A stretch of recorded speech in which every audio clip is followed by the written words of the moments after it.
Hello and welcome to this week's Rage Report. On Monday, our first story reads, David Cameron's new trade union bill may be illegal, warns his human rights watchdog. PM has been accused of trying to push a potentially unlawful restrictions on the right to strike, and he's been warned by his own human rights watchdog that this may be illegal. Thankfully, we actually have a watchdog to intervene this time, unlike last week's article. A member of the Equality and Human Rights Commission, Lorna McGregor, said, as it stands, the trade union bill is in danger of imposing potentially unlawful restrictions A member of the Equality and Human Rights Commission, Lorna McGregor, said, as it stands, the trade union bill is in danger of imposing potentially unlawful restrictions on everyone's basic human right to strike.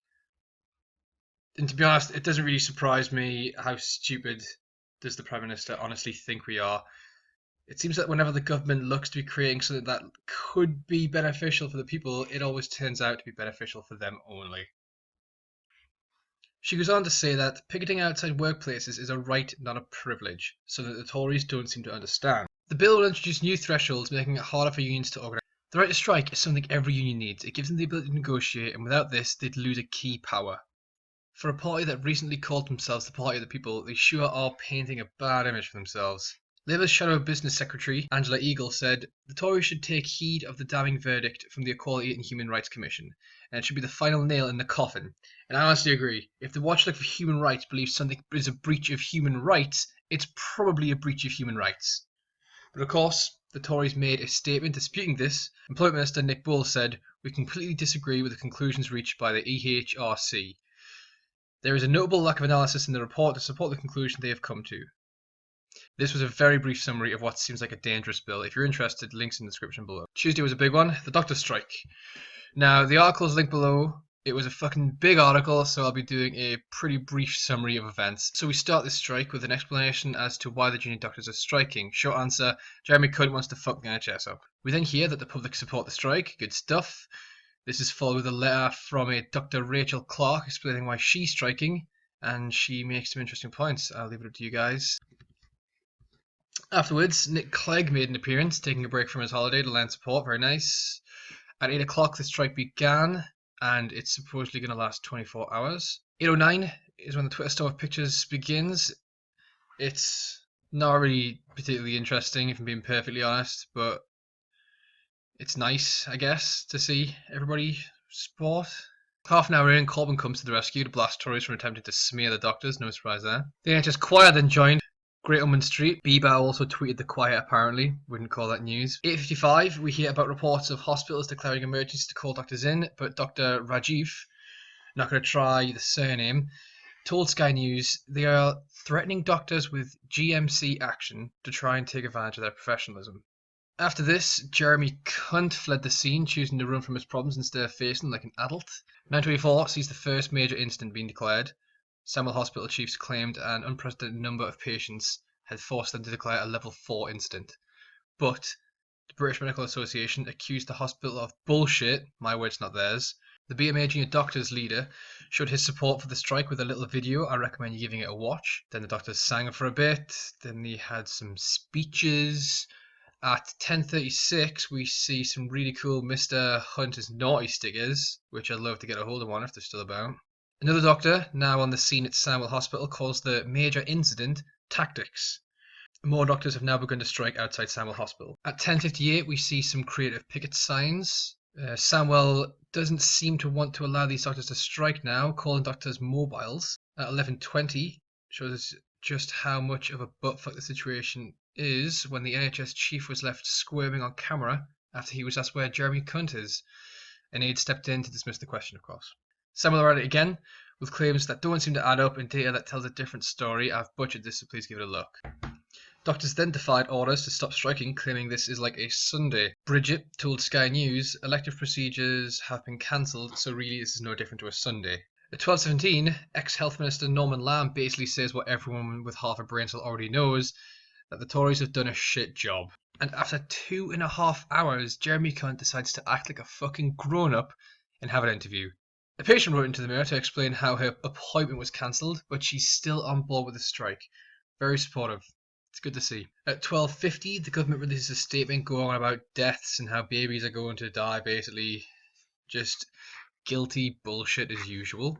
Dennis Skinner now joins the strike and he talks about his time in hospitals and what he thinks of the situation, saying they've been forced into it by Cameron, Hunt, and the rest of them. I'll have you know, Mr. Skinner, it's pronounced cunt. It's about 1 p.m. and the BMA releases a statement talking about the 150 doctors now picketing, explaining this is a clear message to Jeremy Hunt and David Cameron.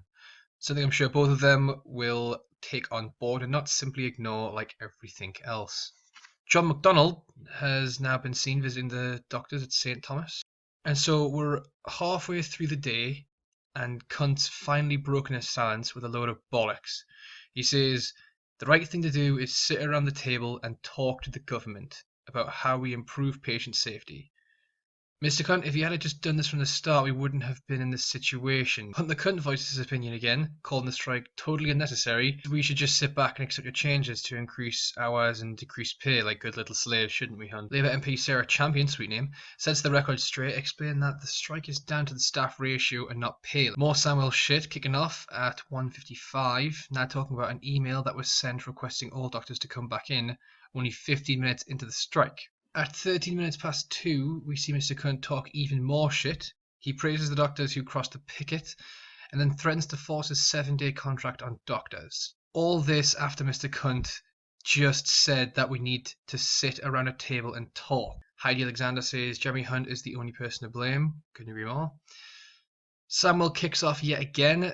Seriously, go check this out. I'm super paraphrasing, but MP Louise Hay reminds us that this isn't just about doctors. Nurses are also under attack from the government too, with the government's plans to remove bursaries, which allow student nurses to get the education necessary to save lives.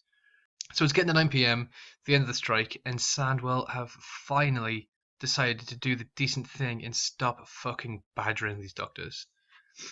Once again, that was my brief summary of the doctors' strike on Tuesday. Horribly paraphrased. I recommend, if you're interested, I recommend going to check the link down below.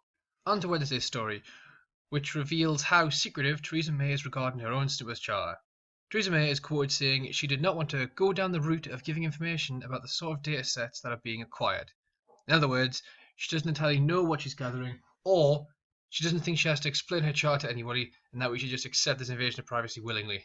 If you were unsure about what personal data Theresa is gathering, the article gives a few examples, including electoral register, supermarket loyalty schemes, and bank records. Just the important stuff to keep us safe.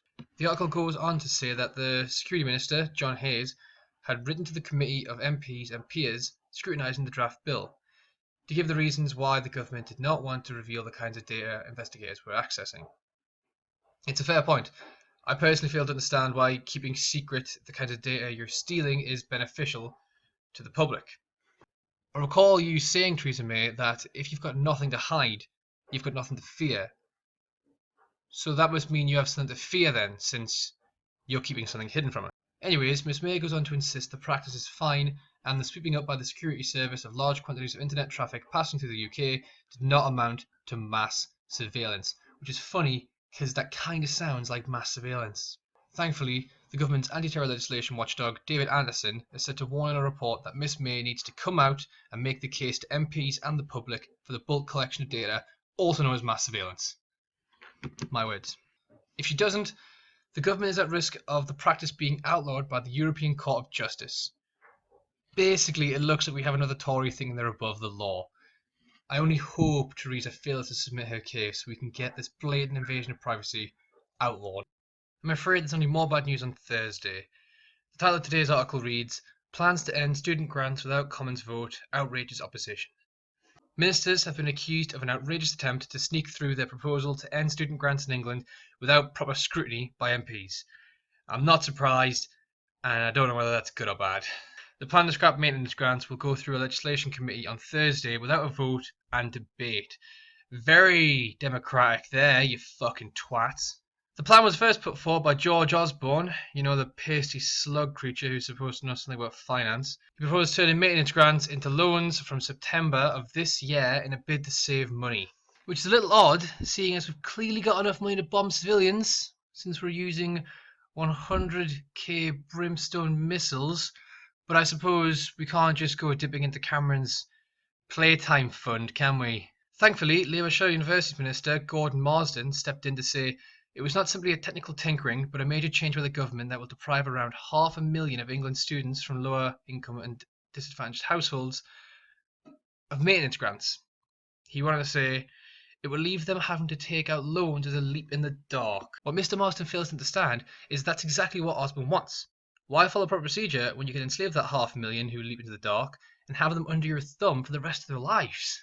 It's perfect. Former president of the National Union of Students said, "It is shocking that something as significant as abolishing student grants is being done through delegated legislation, in the hope that people won't notice it. It is part of a worrying pattern of behaviour of this government because the majority is so small." To me, that sums it perfectly. The Tories know they wouldn't win on this and that they end up having to save money elsewhere, like maybe not dropping so many bombs or properly taxing the rich. The article continues, saying it means the committee is stacked in the government's favour so they don't have to worry about the inconvenience of getting MPs to turn up. Sounds like they don't have to worry about the inconvenience of democracy. The House of Lords, which is dominated by Labour and Lib Dems, could have blocked the move if it had been done through primary legislation. Further proof that the government knew it wouldn't see this legislation pass had it been done the correct way. Friday's story, and it looks like we end on a big one. US firm doing Tories' dirty work on benefits is hit by whistleblowers' shocking allegations. The first thing I'll say is please remember these are allegations. The article starts by telling us that executives, including the president CEO of Maximus, the American company implementing the DWP's Fit for Work assessments, sold over 7.9 million in shares ahead of revelations the company is performing even worse than previous company Atos. Not a good start here for the DWP. The whistleblower goes on to claim directors knew of serious problems just months into the contract and still sold millions of pounds worth of shares. But the company says the directors traded in line with regulations and they have not received a complaint from the SEC. These kinds of statements really piss me off. Instead of talking about the work they're doing or the people at risk, they choose to cover their own arses like a bunch of cunts. These kinds of statements really piss me off. They only exist to cover their own arses. They could have talked about the work they're doing or the people at risk they're supposed to be saving, but instead they choose not to. We then get blessed with a comment from Ian Duncan Smith, the troll in command of this shit show. The article states he hailed the new contract as a fresh approach. Bollocks. This fresh approach has the average cost of assessments up 65%. They've raised the costs of tests from 115 to 190, as well as increasing the waiting time to 23 weeks instead of the target of 7. The National Audit Office also revealed 1 in 10 of Maximus' reports have been rejected, an even lower success rate than Atos, 1 in 25. Good fucking work, you utter fuckwit.